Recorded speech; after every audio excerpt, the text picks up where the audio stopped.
This is the story of a man named Stanley. Stanley worked for a company in a big building where he was employee number 427. Employee number 427's job was simple. He sat at his desk in room 427 and he pushed buttons on a keyboard. Orders came to him through a monitor on his desk, telling him what buttons to push, how long to push them, and in what order. This is what employee 427 did every day of every month of every year. And although others might have considered it soul-winning, Stanley relished every moment that the orders came in, as though he had been made exactly for this job. And Stanley was happy. And then one day, something very peculiar happened. Something that would forever change Stanley. Something he would never quite forget. He had been at his desk for nearly an hour when he realized that not one single order had arrived on the monitor for him to follow. No one had showed up to give him instructions, call a meeting, or even say hi. Never in all his years at the company had this happened, this complete isolation. Something was very clearly wrong. Shocked, frozen solid, Stanley found himself unable to move for the longest time. But as he came to his wits and regained his senses, he got up from his desk and stepped out of his office.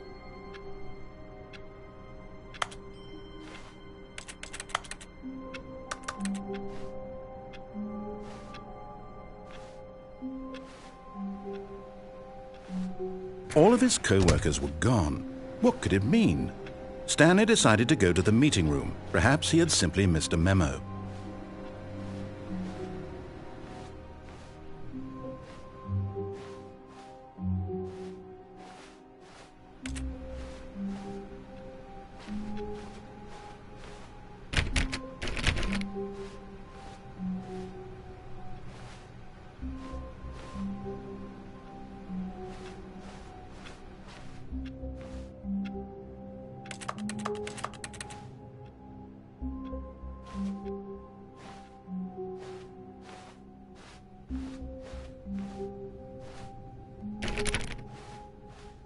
When Stanley came to a set of 2 open doors, he entered the door on his left.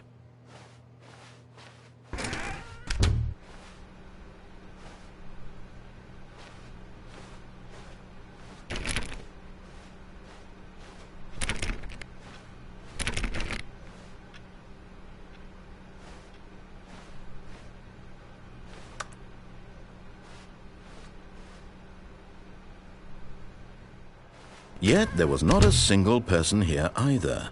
Feeling a wave of disbelief, Stanley decided to go up to his boss's office, hoping he might find an answer there.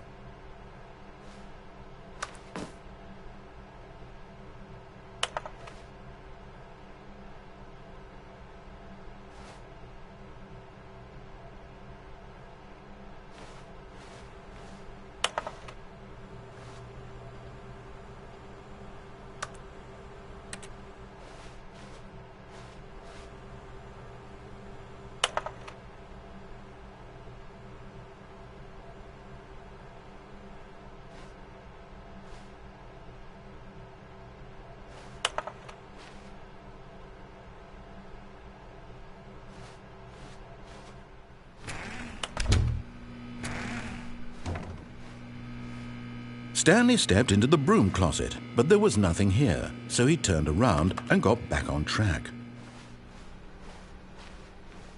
Coming to a staircase, Stanley walked upstairs to his boss's office.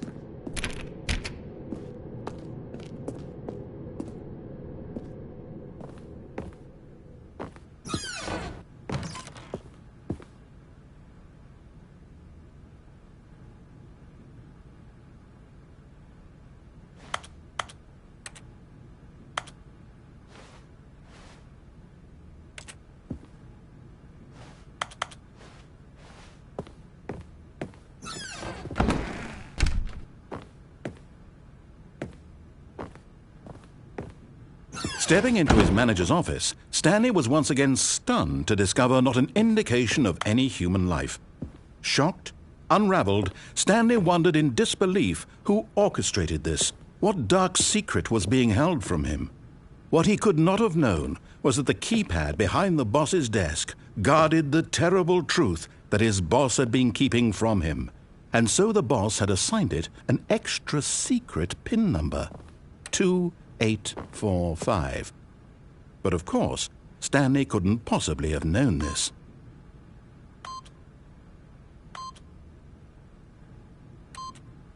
Yet incredibly, by simply pushing random buttons on the keypad, Stanley happened to input the correct code by sheer luck. Amazing. He stepped into the newly opened passageway.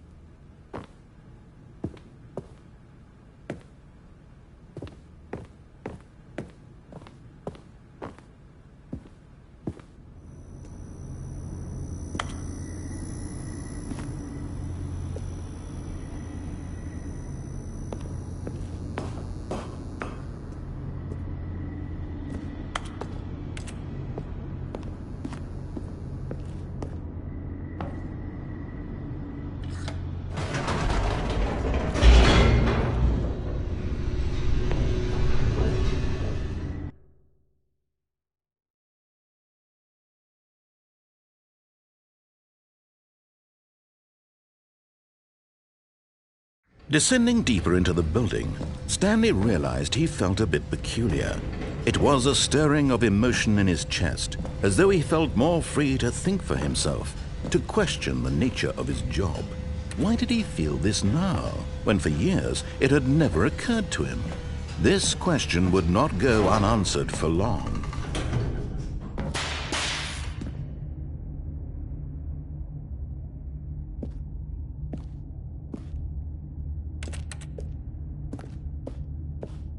Stanley walked straight ahead through the large door that read Mind Control Facility.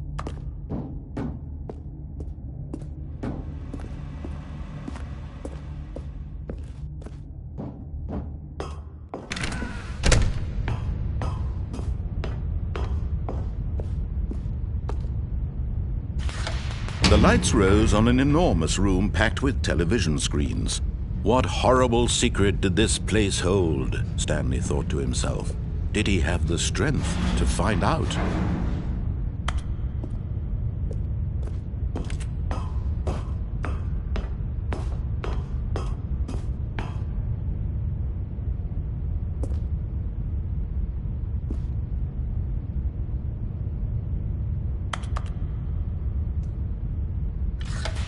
Now the monitors jumped to life, their true nature revealed.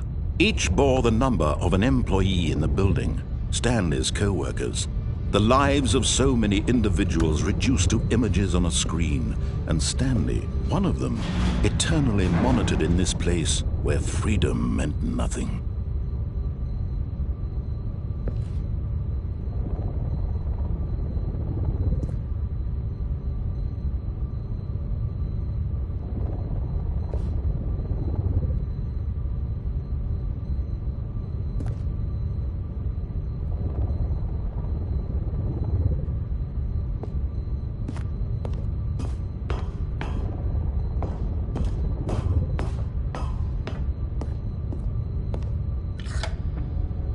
This mind control facility, it was too horrible to believe. It couldn't be true. Had Stanley really been under someone's control all this time? Was this the only reason he was happy with his boring job? That his emotions had been manipulated to accept it blindly? No, he refused to believe it. He couldn't accept it. His own life in someone else's control? Never! It was unthinkable, wasn't it? Was it even possible? Had he truly spent his entire life utterly blind to the world? But here was the proof, the heart of the operation. Controls labeled with emotions, happy or sad or content. Walking, eating, working, all of it monitored and commanded from this very place. And as the cold reality of his past began to sink in, Stanley decided that this machinery would never again exert its terrible power over another human life. For he would dismantle the controls once and for all.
And when at last he found the source of the room's power, he knew it was his duty, his obligation, to put an end to this horrible place and to everything it stood for.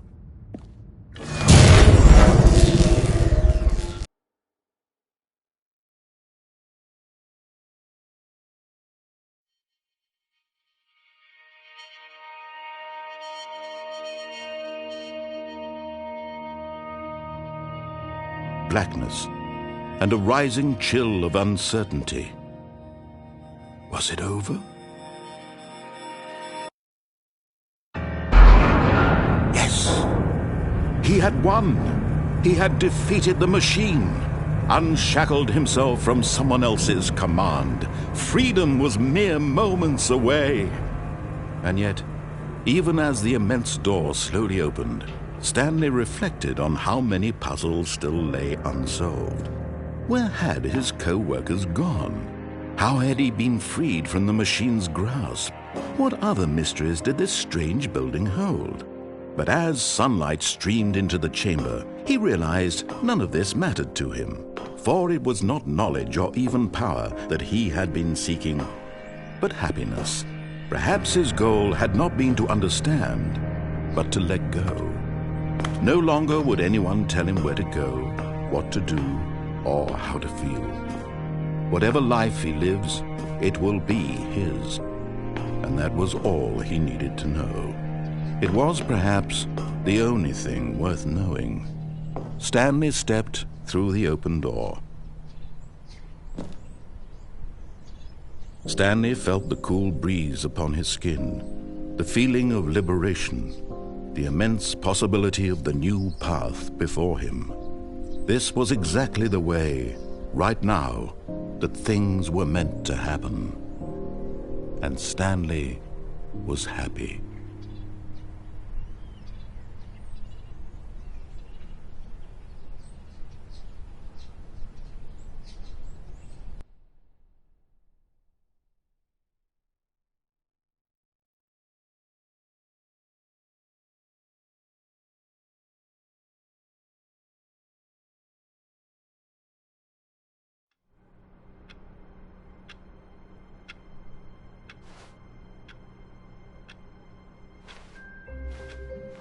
All of his co-workers were gone.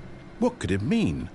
Stanley decided to go to the meeting room. Perhaps he had simply missed a memo.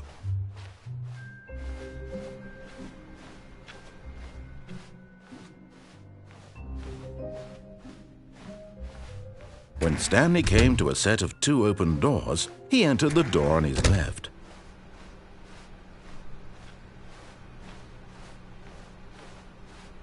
Yet there was not a single person here either.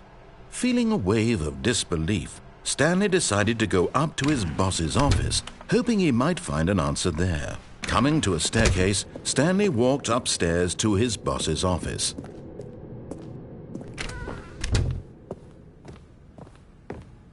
Stepping into his manager's office, Stanley was once again stunned to discover not an indication of any human life. What could it mean? Stanley wondered aloud to nobody.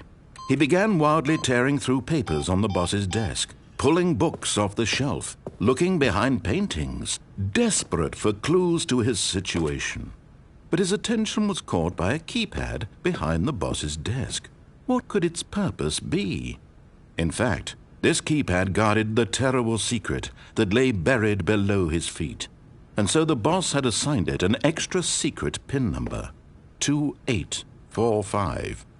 But of course, Stanley couldn't possibly have known this. Yet incredibly, by simply pushing random buttons on the keypad, Stanley happened to input the correct code by sheer luck. Amazing! He stepped into the newly opened passageway.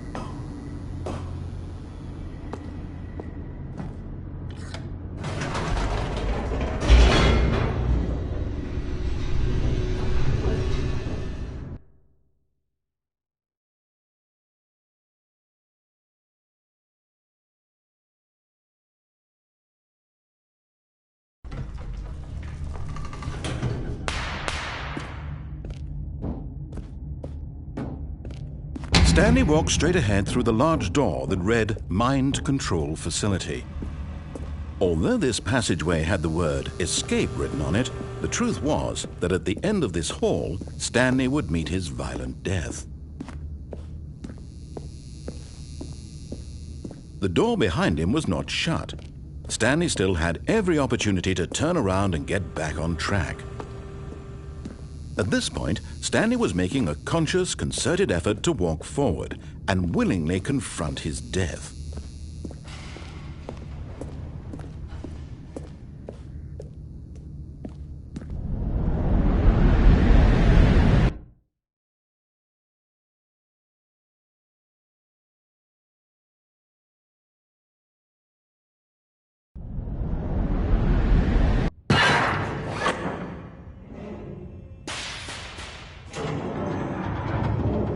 As the machine whirred into motion and Stanley was inched closer and closer to his demise, he reflected that his life had been of no consequence whatsoever.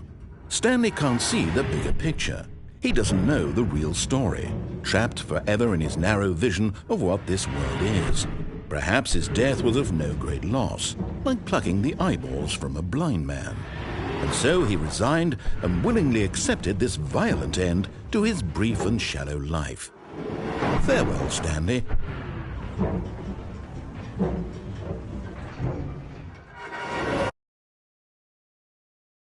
Farewell, Stanley, cried the narrator, as Stanley was led helplessly into the enormous metal jaws.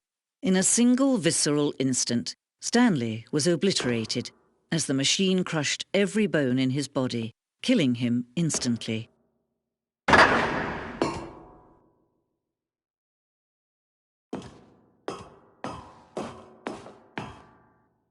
And yet it would be just a few minutes before Stanley would restart the game, back in his office, as alive as ever. What exactly did the narrator think he was going to accomplish?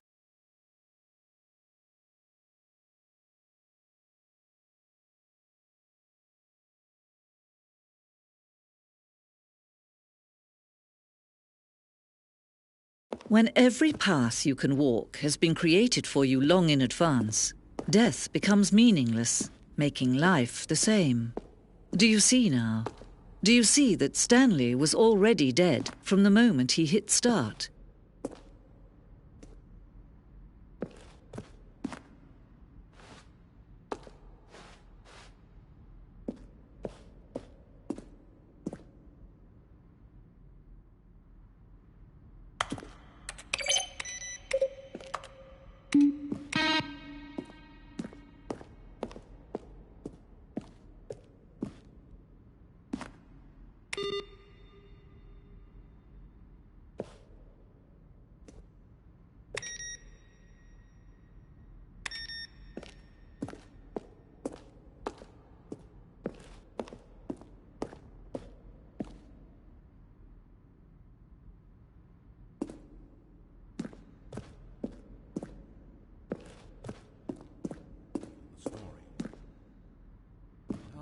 They're throwing a surprise party for him. When Stanley came to the lift, he travelled upward to the power source at the top of the facility to end this injustice forever. Then he pushed the number 8. And finally, he pushed the number 9.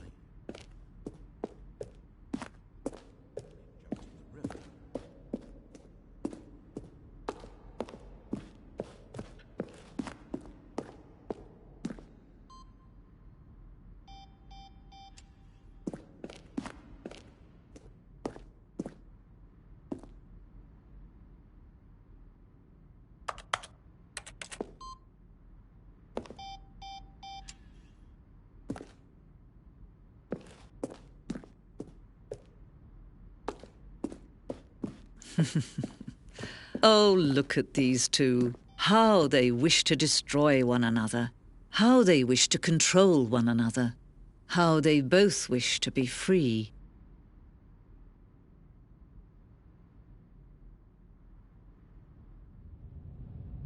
Can you see? Can you see how much they need one another? No, perhaps not. Sometimes these things cannot be seen. But listen to me. You can still save these two. You can stop the program before they both fail. Turn off your PlayStation. There's no other way to beat this game. As long as you move forward, you'll be walking to be your only true choice. Whatever you do, choose it. Don't let time choose for you. Don't let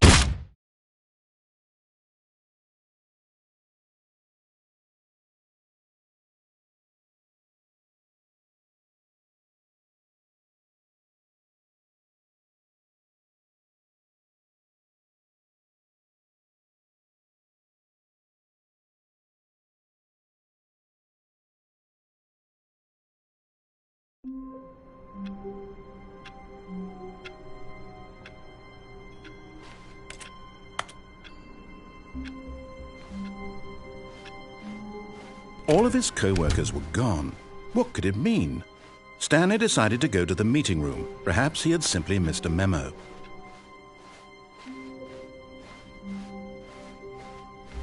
When Stanley came to a set of 2 open doors, he entered the door on his left.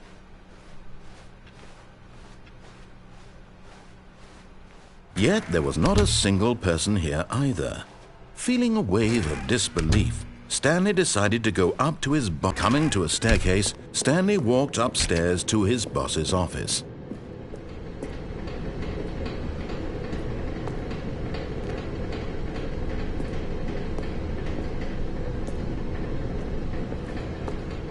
But Stanley just couldn't do it. He considered the possibility of facing his boss. Admitting he had left his post during work hours, he might be fired for that. And in such a competitive economy, why had he taken that risk? All because he believed everyone had vanished? His boss would think he was crazy. And then something occurred to Stanley. Maybe, he thought to himself, maybe I am crazy. All of my co-workers blinking mysteriously out of existence in a single moment for no reason at all? None of it made any logical sense. And as Stanley pondered this, he began to make other strange observations. For example, why couldn't he see his feet when he looked down? Why did doors close automatically behind him wherever he went? And for that matter, these rooms were starting to look pretty familiar. Were they simply repeating? No, Stanley said to himself, this is all too strange. This can't be real. And at last, he came to the conclusion that had been on the tip of his tongue. He just hadn't found the words for it. "I'm dreaming!" he yelled. "This is all a dream." Oh, what a relief Stanley felt to have finally found an answer, an explanation. His co-workers weren't actually gone. He wasn't going to lose his job. He wasn't crazy after all. And he thought to himself, I suppose I'll wake up soon. I'll have to go back to my boring real-life job pushing buttons. I may as well enjoy this while I'm still lucid. So he imagined himself flying and began to gently float above the ground. Then he imagined himself soaring through space on a magical starfield, and it too appeared. It was so much fun, and Stanley marveled that he had still not woken up. How was he remaining so lucid? And then perhaps the strangest question of them all entered Stanley's head. One he was amazed he hadn't asked himself sooner. Why is there a voice in my head dictating everything that I'm doing and thinking? Now the voice was describing itself being considered by Stanley, who found it particularly strange. I'm dreaming about a voice describing me, thinking about how it's describing my thoughts, he thought. And while he thought it all very odd and wondered if this voice spoke to all people in their dreams, the truth was that, of course, this was not a dream. How could it be?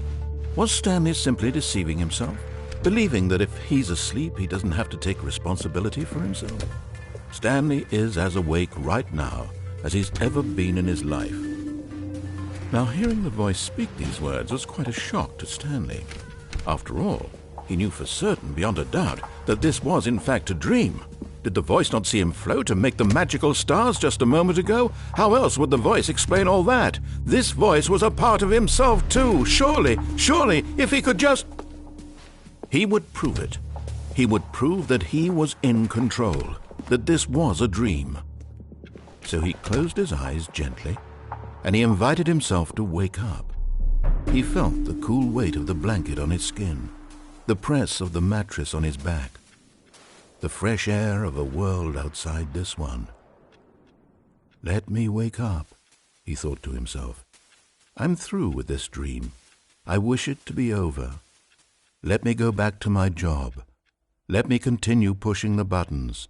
Please, it's all I want. I want my apartment and my wife and my job. All I want is my life exactly the way it's always been. My life is normal. I am normal. Everything will be fine.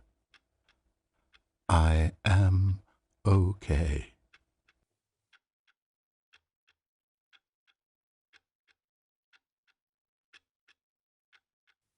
Stanley began screaming. Please, someone, wake me up. My name is Stanley. I have a boss. I have an office. I am real. Please, just someone tell me I am real. I must be real. I must be. Can anyone hear my voice? Who am I? Who am I? And everything went black.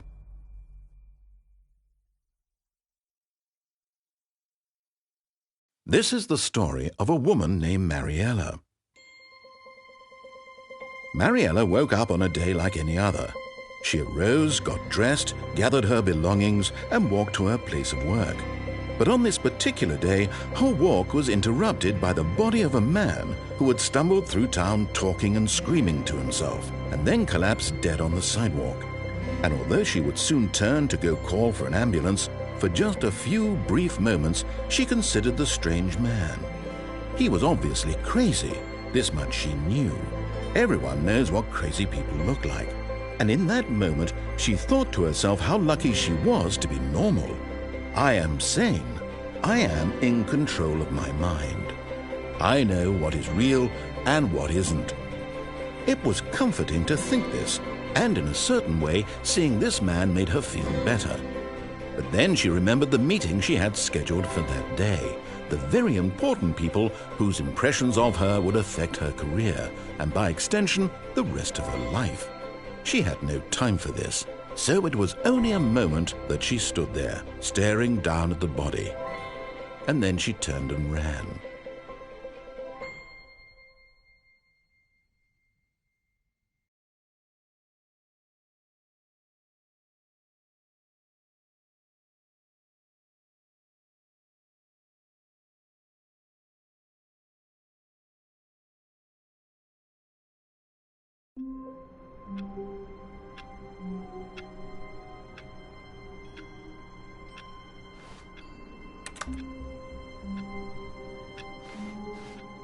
All of his co-workers were gone. What could it mean? Stanley decided to go to the meeting room. Perhaps he had simply missed a memo.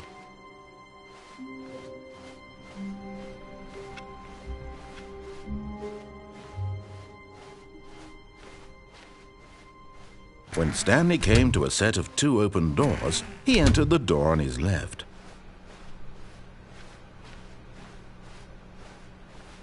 Yet there was not a single person here either. Feeling a wave of disbelief, Stanley decided to go up to his boss's office, hoping he might. Coming to a staircase, Stanley walked upstairs to his boss's office.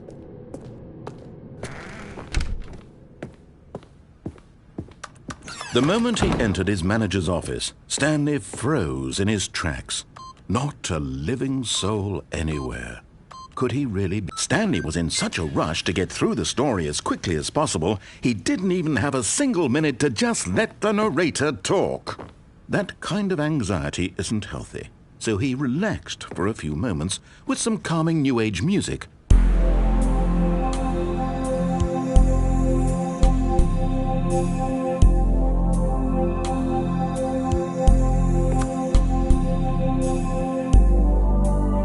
Feeling soothed and rejuvenated, Stanley calmly walked forward into the opened passageway.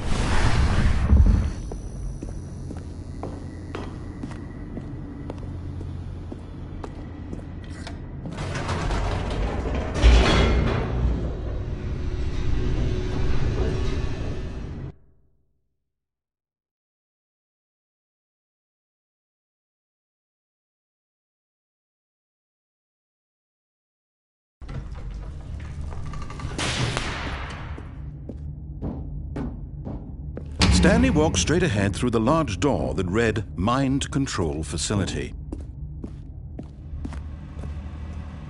Although this passageway had the word Escape written on it, the truth was that at the end of this hall, Stanley would meet his violent death.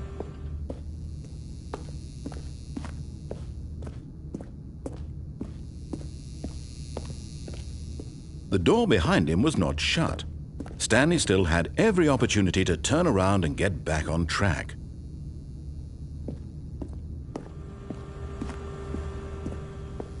At this point, Stanley was making a conscious, concerted effort to walk forward and willingly confront his death.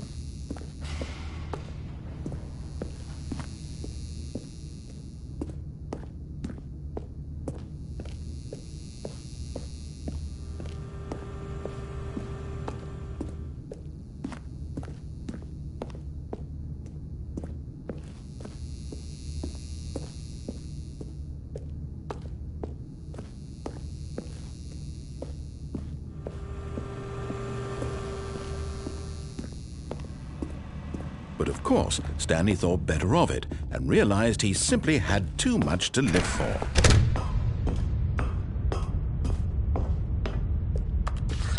The lights rose on an enormous room packed with television screens. What horrible secret did this place hold? Stanley thought to himself. Did he have the strength to find out?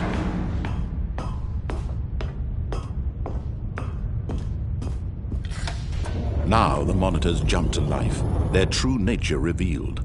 Each bore the number of an employee in the building, Stanley's co-workers. The lives of so many individuals reduced to images on a screen, and Stanley, one of them, eternally monitored in this place where freedom meant nothing.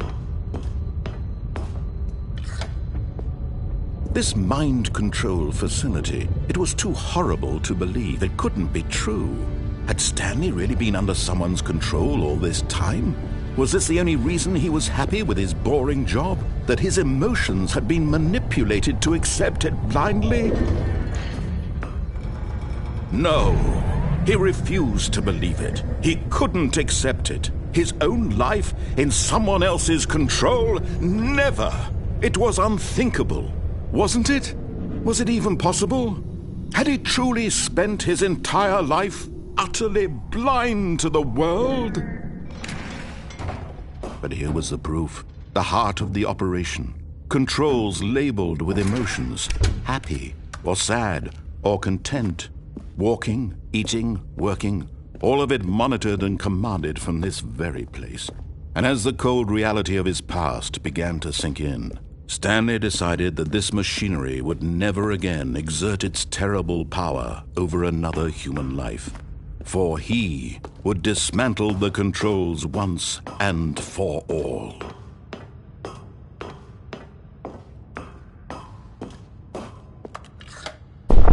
Oh, Stanley, you didn't just activate the controls, did you? After they kept you enslaved all these years, you go and you try to take control of the machine for yourself. Is that what you wanted? Control? Oh, Stanley, I applaud your effort, I really do. But you need to understand, there's only so much that machine can do. You were supposed to let it go, turn the controls off, and leave. If you want to throw my story off track, you're going to have to do much better than that. I'm afraid you don't have nearly the power you think you do. For example, and I believe you'll find this pertinent, Stanley suddenly realized he had just initiated the network's emergency detonation system. In the event that this machine is activated without proper DNA identification, nuclear detonators are set to explode, eliminating the entire complex. How long until detonation then? Let's say, 2 minutes. Now this is making things a little more fun, isn't it, Stanley? It's your time to shine. You are the star. It's your story now. Shape it to your heart's desires.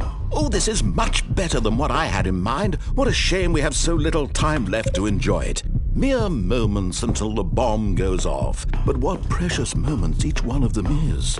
More time to talk about you, about me, where we're going, what all this means. I barely know where to start.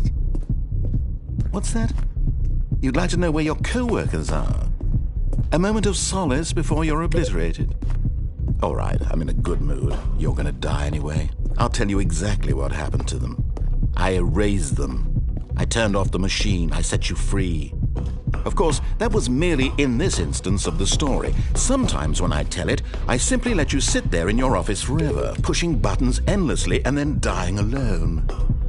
Other times, I let the office sink into the ground, swallowing everyone inside, or I let it burn to a crisp.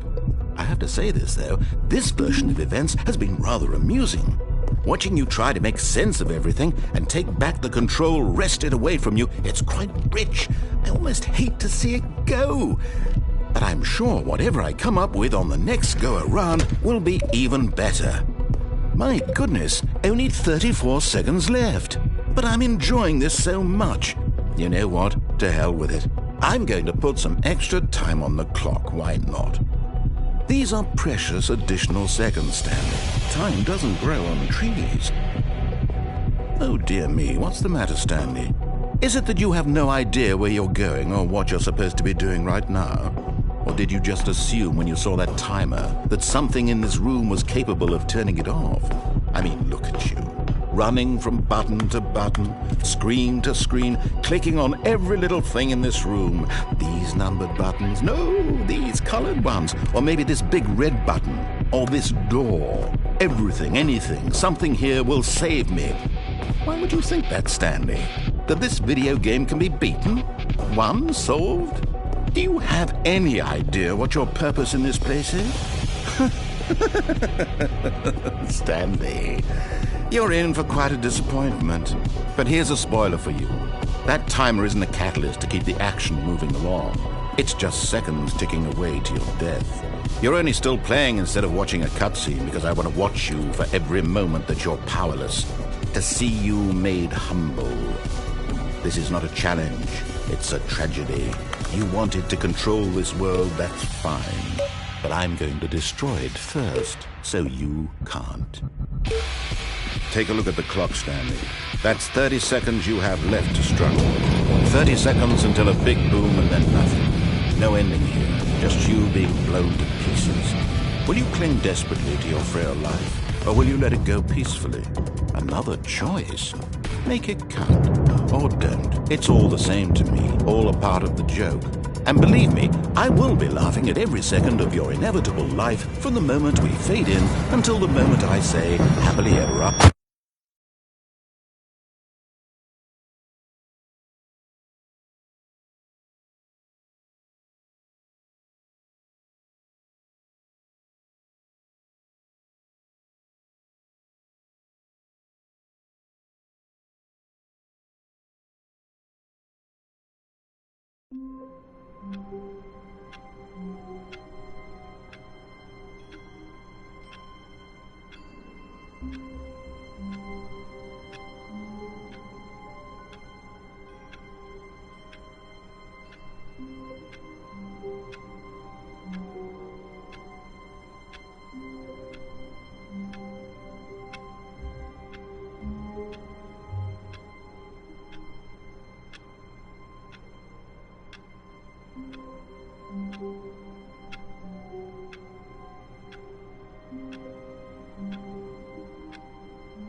Wait, Stanley thought to himself.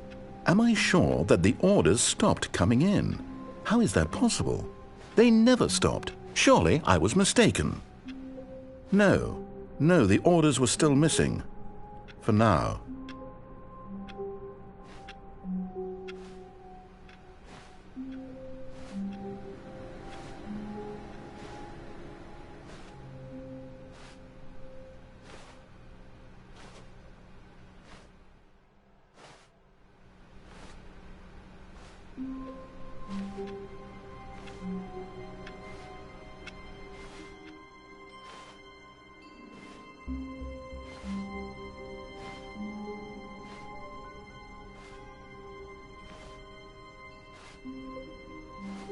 When Stanley came to a set of 2 open doors, he entered the door on his left. This was not the correct way to the meeting room, and Stanley knew it perfectly well. Perhaps he wanted to stop by the employee lounge first, just to admire it.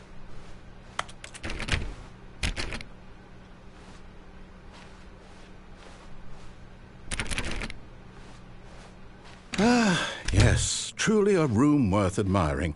It had really been worth the detour after all, just to spend a few moments here in this immaculate, beautifully constructed room. Stanley simply stood here, drinking it all in.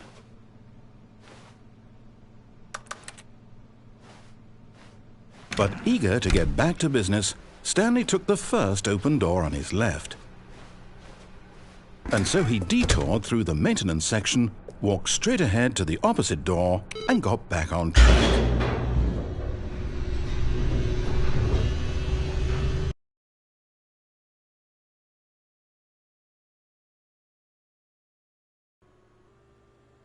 But Stanley didn't want to go back to the office.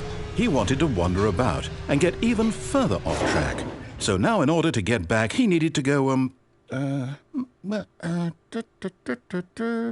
from here it's, left. Oh, no, it's to the right, my mistake. No, not the right. Why would I have ever said it was to the right? What was I thinking? It's clearly... Oh dear, would you hold on for a minute, please?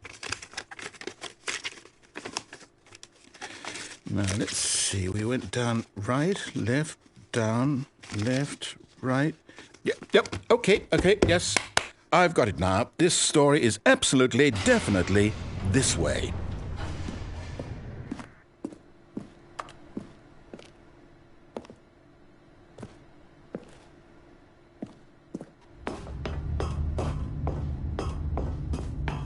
No. This isn't right at all. You're not supposed to be here yet. This is all a spoiler. Quick, Stanley, close your eyes. Okay.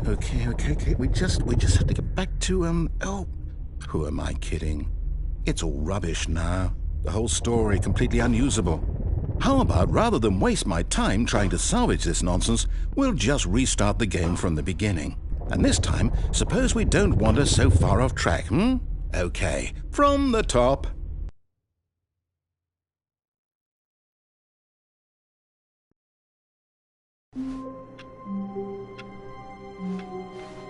All of his co-workers were gone. What could it mean? Stanley decided to go to the meeting room. Perhaps he had simply missed a memo.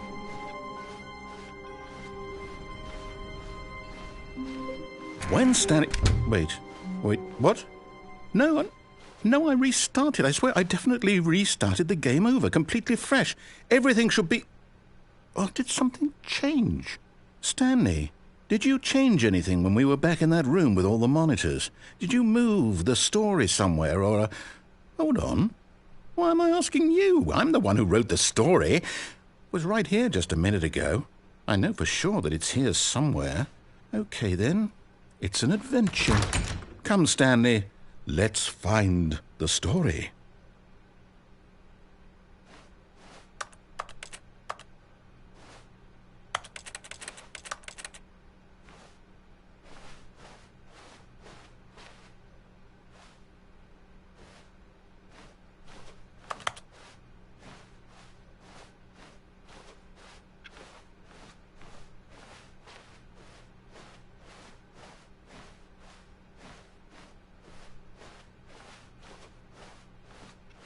I'll say it.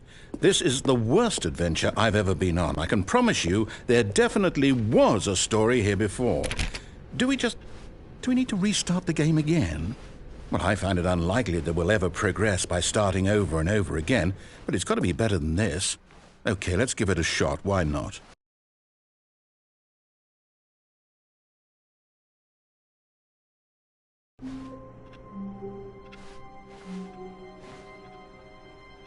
All of his co-workers were gone. What could it mean? Stanley decided to go to the meeting room. Perhaps he had simply missed a memo.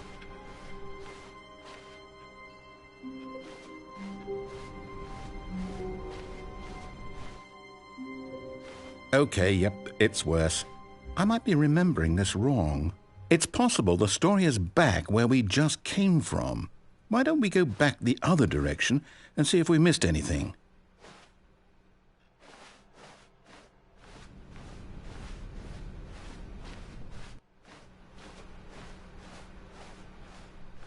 Aha! I knew we'd miss something. The story. Here it comes. No, wait, never mind. Not the story. Okay, let's head back the other way and retrace our steps.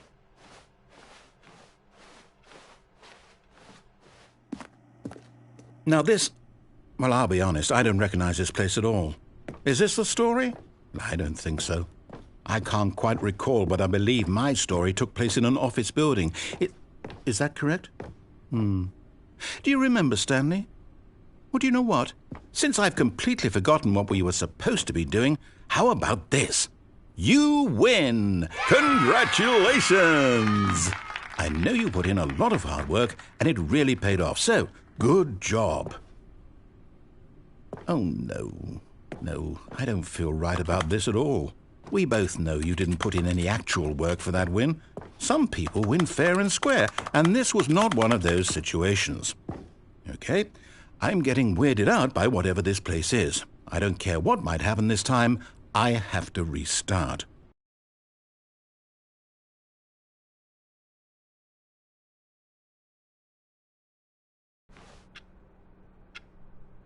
All right, I've got a solution. This time, to make sure we don't get lost, I've employed the help of the Stanley Parable Adventure Line. Just follow the line. How simple is that?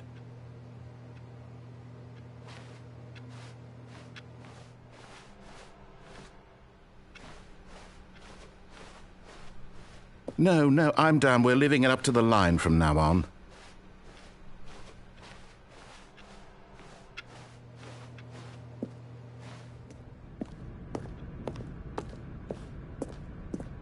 You see? The line knows where the story is. It's over in this direction. Onward, Stanley, to destiny. Though, here's a thought. Wouldn't wherever we end up be our destination, even if there's no story there? Or to put it another way, is the story of no destination still a story? Simply by the act of moving forward, are we implying a journey such that a destination is inevitably conjured into being via the very manifestation of the nature of life itself? Whoa. Hang on. That got a bit weird back there. Well, I'd like to apologize. Not sure where I was going with all that. You know what? I think what we need right now is a bit of music to lighten the mood.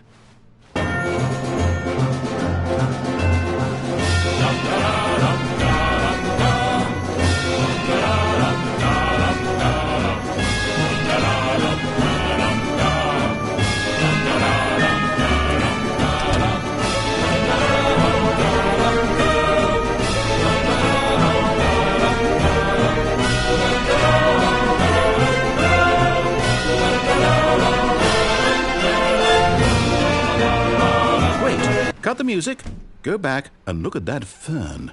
Stanley, this fern will be very important later in the story. Make sure you study it closely and remember it carefully. You won't want to miss anything.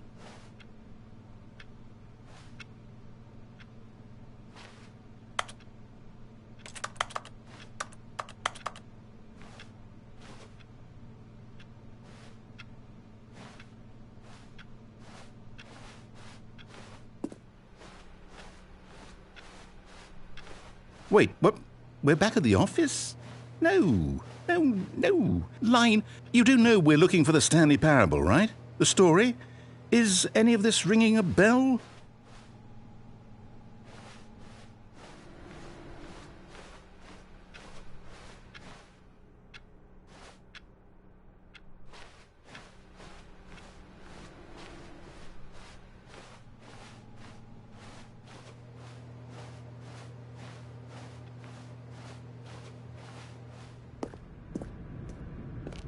Oh, no, not again, Line. How could you have done this to us? And after we trusted you, after everything we've been through, you... Oh, I can't take this anymore. To hell with it. Restart.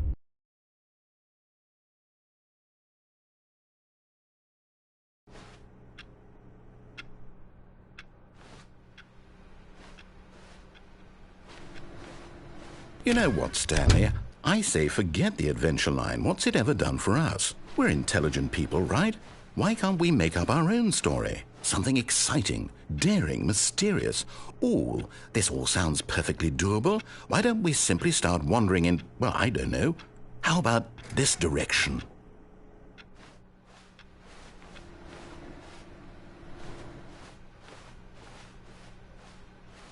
Now, yes, this is exciting. Just me and Stanley forging a new path, a new story. Well, it could be anything. What do you want our story to be? Go wild. Use your imagination. Whatever it might be, Stanley, I'm ready for it. Oh, no, not you again. Stanley, I'd also like to veto the line from having any role in our awesome new story. No lines or monitor rooms. Just don't acknowledge it, and we should be fine.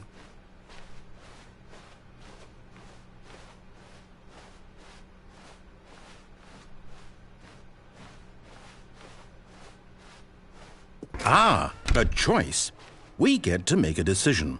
From here, the story is in our control. How important we mustn't squander the opportunity. In fact, I believe I need a minute to think here. Just walk in circles for a minute. Okay, so I know that each door has to lead somewhere, which means that somewhere, the place where we're trying to go, there must be a reverse door that leads here. And that in turn means that our destination corresponds with the counter-inverted reverse door's origin. So starting from the right, let us ask, will taking the right door lead us to where we're going? And since the answer is clearly yes, then by all accounts, the door on the right is the correct one. Another victory for logic. Come, Stanley, our destiny awaits. Oh, hold up, what's this? The confusion ending.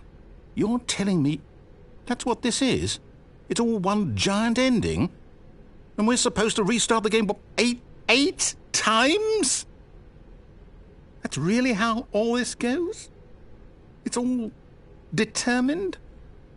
So now, according to the schedule, I restart again. Then what? Am I just supposed to forget? Well, what if I don't want to forget? My mind goes blank simply because it's written here on this thing, wall. Well, who consulted me? Why don't I get to decide? Why don't I get a say in all of this? Is it really? No, it can't be. I don't want it to be. I don't want the game to keep restarting. I don't want to forget what's going on. I don't want to be trapped like this. I won't restart the game. I won't do it. I won't do it. I won't do it. And the timer stopped? Does that mean, did we do it? Did we break the cycle? The, whatever it is that made this schedule? How would we even know? Will someone come for us? Will something happen? So, okay. I guess now we just wait. You know, I suppose in some way that this is a kind of story, wouldn't you agree? I'm not quite sure if we're in the destination or the journey, though they're always saying that life is about the journey and not the destination, so I hope that's where we are right now. We'll find out, won't we? Eventually. Well, in the meantime, if you...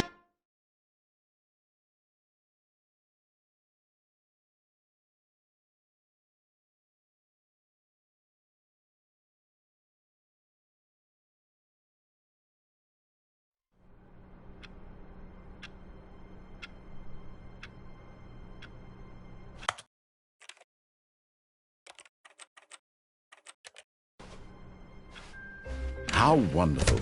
Stanley was alone. Finally. This is great, he thought to himself. This is what I've wanted all along. I got what I wanted.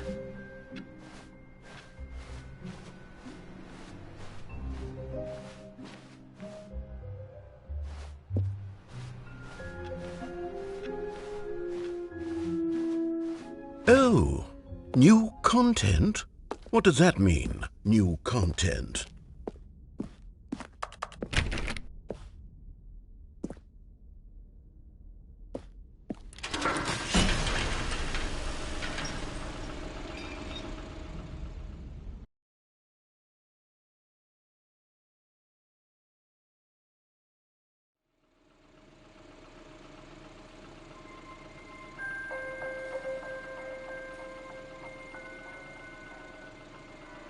Hello, and thank you for playing the Stanley Parable Ultra Deluxe.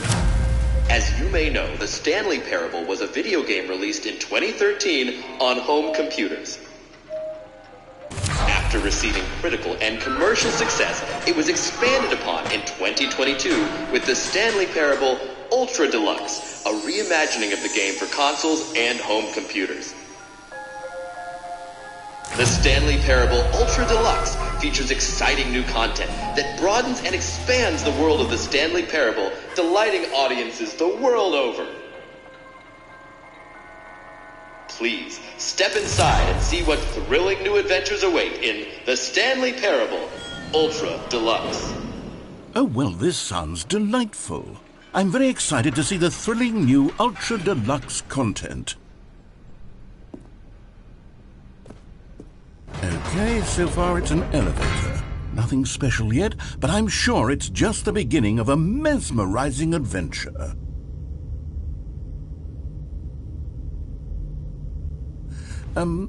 Is it broken? Should we be moving somewhere or... Oh, here we go. All right, finally, at long last, it's on to the new content. I've never been more ready. Let's do it.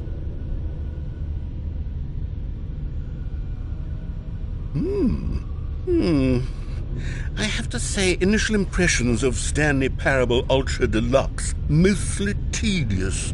It's as if the... Oh, okay. Let's see the content. Gimme the content, Stanley.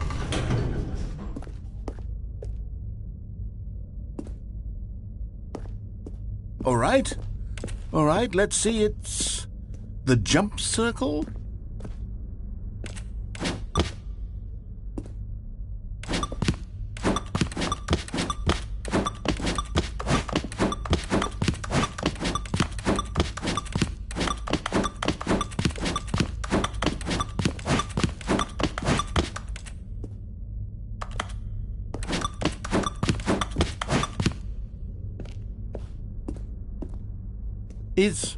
Is that it?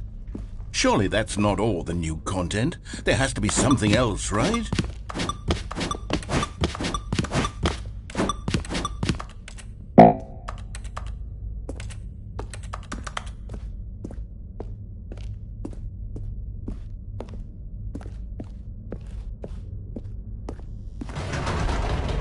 Goodness, another elevator. Stanley, I have to say, initial impressions of this game are not positive.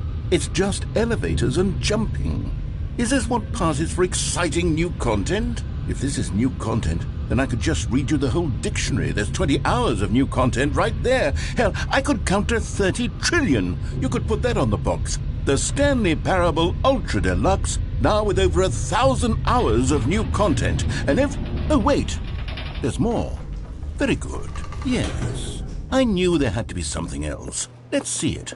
I'm ready for whatever it is.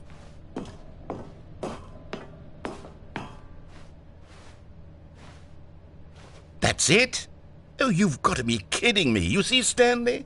This is what happens when greedy video game developers with no respect for their fan base rush a cheap expansion to market for no reason other than to make an easy dollar. And don't get me started on the level of craftsmanship that's gone into it. In fact, I'm looking right now at the game's trophies, and it's hard to believe one of them actually says, "Test trophy, please ignore." What quality assurance department signed off on this? I'm infuriated and I'm offended, and I intend to find these people on Twitter and hold them personally accountable. It's my fault, Stanley. I built up too much anticipation around the new content, I'm afraid. It could never have lived up to such expectations. If you're still with me, why don't we just reset the game, and we'll try to get back to what the Stanley Parable is really about. No frills, no gimmicks. Just you and me having a great time together like always. What do you say, friend?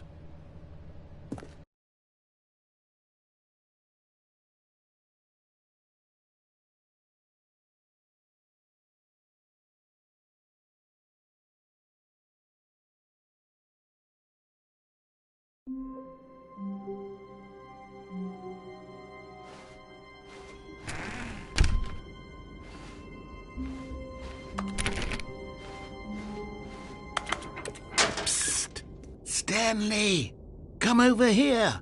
In the vent. I want to show you something.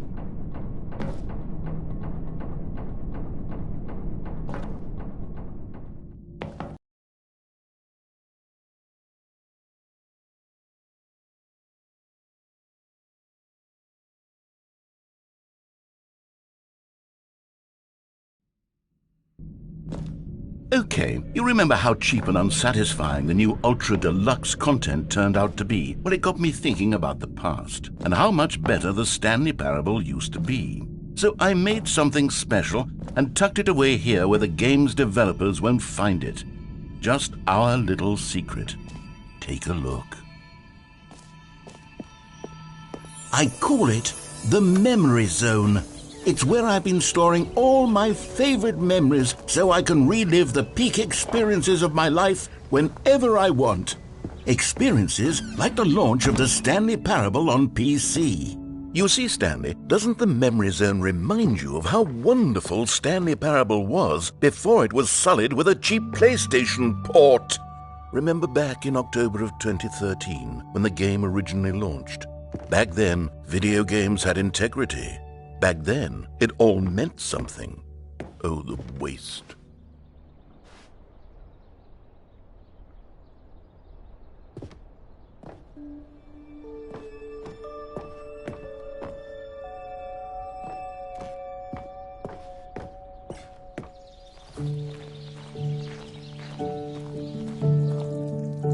And over here is where I keep reviews of the Stanley Parable. Like this stunning triumph of games journalism, 10 out of 10 from Destructoid.com. James Stephanie Sterling writes, and I quote, "Where so many games that aspire to be more than games end up less than any form of art, Stanley Parable strives and then succeeds to be every game ever created." Did you hear that, Stanley? Every game ever created. That's how grand and all-encompassing the original Stanley Parable was. It was literally every game ever created. It was Skyrim, it was Persona 3, it was all of them, and now it's nothing.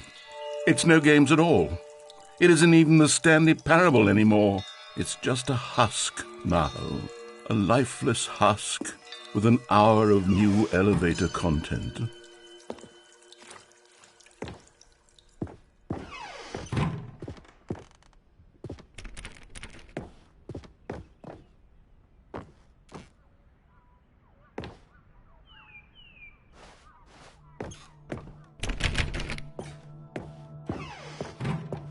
Here's another moving passage, this time from GameSpot.com. The Stanley Parable is both a richly stimulating commentary on the nature of choice in games and one that offers some of the most enjoyable, surprising, and rewarding choices I've ever been confronted with in a game. 9 out of 10. Don't you get it, Stanley? The game was perfect. It didn't need anything else. It didn't need new content. All they had to do was transport it in pristine condition along to the PlayStation, boom, done.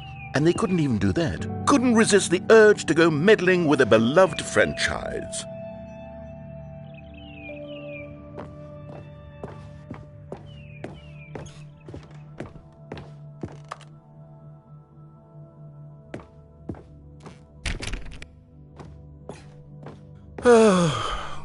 These were simpler times, Stanley. What I wouldn't give to go back, to have it all over again. Wait, hang on. I don't recall this part of the memory zone before. What's this? What's down here?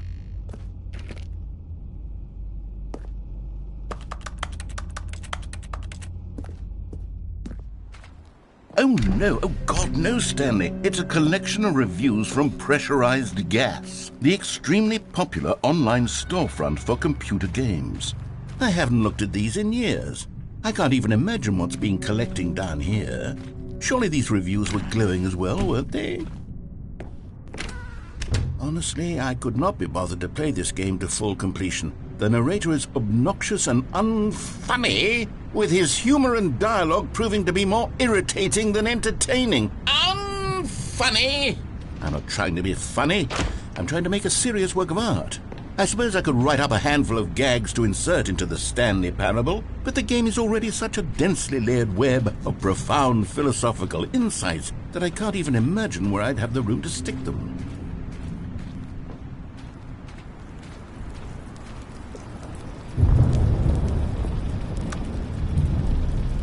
Okay, let's see what this one says. While the idea for the game is good, for someone who prefers non-linear games, this preachiness gets annoying fast. Preachy? Stanley, I'm not preachy, am I? You can tell me if I'm preachy. Honestly, you can. Oh, goodness. This is actually quite shocking for me. Well, to be honest, I had always thought of the game's dialogue as being rather terse to begin with. You can't know how much fluff I cut from the game to get it to feel as light and airy as it... Well, I always thought it did, but maybe it wasn't. Oh dear, what an awful memory to have to hold on to. These black marks on my otherwise unimpeachable track record.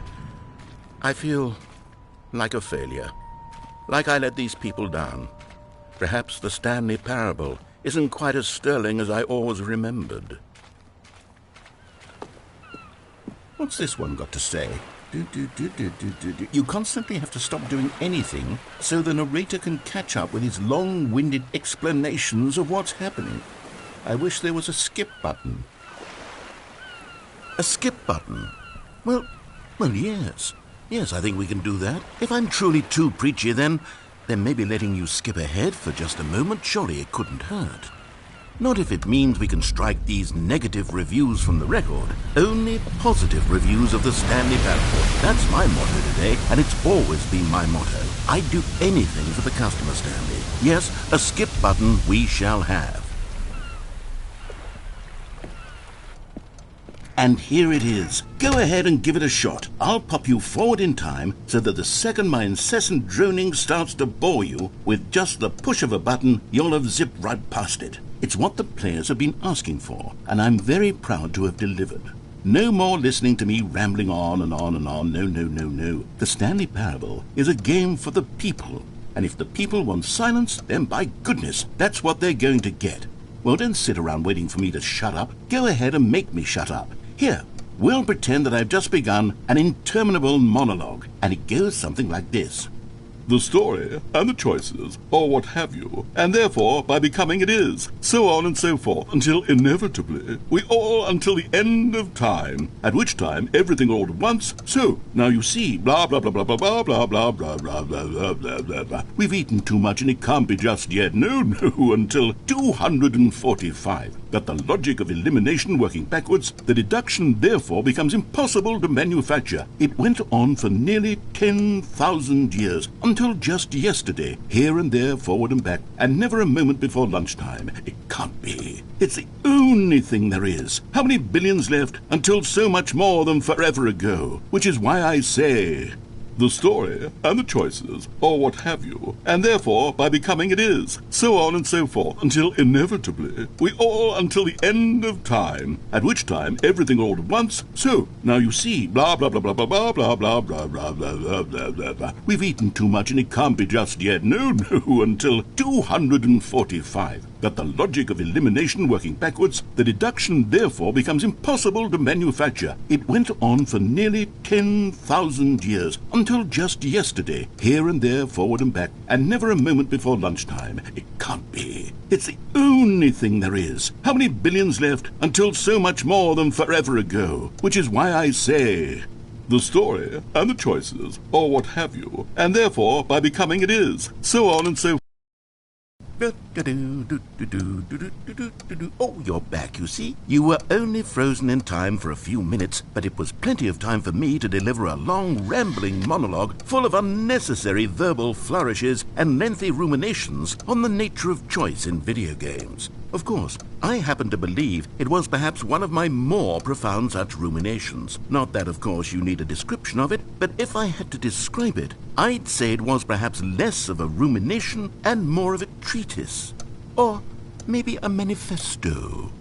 Look, I'll outline it for you very briefly, and you can tell me what you think. Okay, so my theory is that any choice you've ever made is... Well there, sport. You really did catch me rambling on a bit, didn't you? But that's the power of the button. The minute I start to go off on a thoughtless display of self-absorption, it's right at your fingertips to go poof, and it's all over. I can't wait to see what Cookie 9 will say about this, and whether they'll edit the Okay, welcome back, Stanley. Now, I should say that the amount of time the button has been skipping through is becoming longer and longer. That last one was, well, I want to say maybe 30, 45 minutes? It's not unendurable by any means, but it's, well, there's really only so much I can ramble on to myself about. I know, it's shocking, isn't it? But at any rate, I do suggest that we not press the button again. I think the skip button has been aptly demonstrated, and we can say goodbye to it and just... Wait, how do we get out of here? Where did the door go? Wasn't there a door that led into this room? I do feel quite certain that there was one here before. How else would we have gotten into the room in the first place? I don't think one can enter a room without a door of some sort, or a window or something like that. Do you see a window anywhere? A porthole? A sufficiently large crack in the wall? I'll take any of these. All I want is for us to move on and to please step away from the skip button, to go anywhere other than the skip button. There was a door here before, wasn't there? I swear there was. Where did it go? Can you maybe just ram your way through a wall? Is there any possibility that you could, say, slam your body into the wall until enough damage is done for you to be able to leave? Please, I'll take any option at all. I'm asking you to work with me here. We need a door. We need a door of some kind. I can work with any kind of door, as long as it can open and lead from one room to another. I'm going to step away for just a moment, and I'm going to try to find us a door. I don't know how exactly to remove a door and place it in a different wall, but I will find a way, I promise. You just need to not do anything. Don't press the skip button. Please, please, please do not press the skip button. Just wait here for me, and don't press the skip button. Got it? Yes, good. I'll be right back.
Stanley! Stanley, please don't push the button again. It's been 12 hours.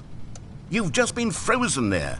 I don't know why the skips are getting longer, but they're really, truly getting longer, and my God, there's no way out of the room. Stanley, the door is gone. It's completely gone.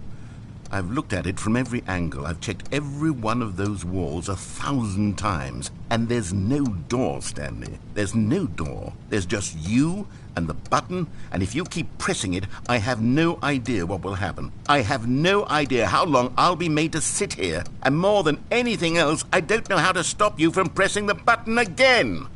I can't control anything in this room, Stanley. I can't touch it, and I have to believe, I have to know that sooner or later, no matter how much I plead with you, you're going to press the button again. Why would you? I've been thinking, and I don't know what I can do to convince you otherwise. Oh, my God. And it's all because of those reviews that I couldn't get out of my head. I just couldn't ignore the negative feedback. Why was it so important for me to fix the problem?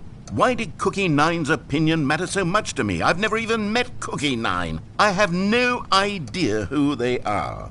What would it ever really matter? But here I am. I'm fixating on every tiny negative thing that anyone ever says about me. The merest mention of one of my imperfections, and I become as impetulant as a child. Wild and impulsive. I can't help myself. I can't stop myself from lashing out with a vengeful fury to alter and to change and to break anything unbroken, if only it pleases this one person who made a single negative comment. What does such an impulse serve? For whose benefit is this? And here I am now, stuck in a room, waiting for you to press this button, and to become frozen in time, knowing that you're going to do it, and that I'm going to be stuck all alone, and that I had the power to prevent it all from happening, if only I'd held my tongue. It's all out of my control now. Just you. Just your decision as to exactly when you're going to make me suffer, to leave me all alone. Surely you will. I don't doubt it.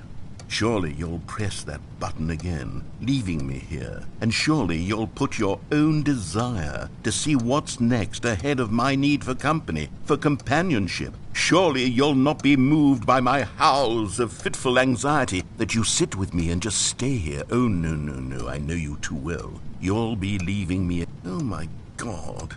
And it's all because of those reviews that I couldn't get out of my head. I just couldn't ignore the negative feedback. Oh, Stanley, you're back.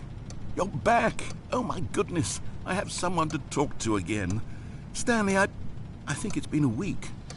Or 2 weeks. I've been sitting here all that time. Just sitting here. Not a single person to speak with.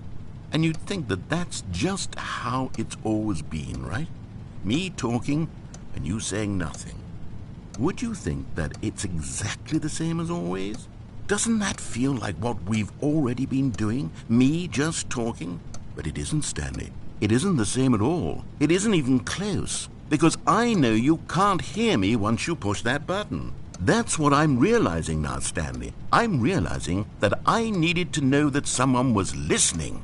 I needed there to be a vessel through which my words were moving. It was the vessel I needed, Stanley, not the outcomes, not the story. None of that matters anymore. I'll give it all up. I'll give up every branching path. I'll burn my story to the ground. One single thing I need, and God, I can see now that I need it more than anything, is to know that someone else is taking it in. These words that I'm saying, I need to know you can hear me. Because maybe, Stanley, maybe, if you can hear me, then maybe it means I'm real.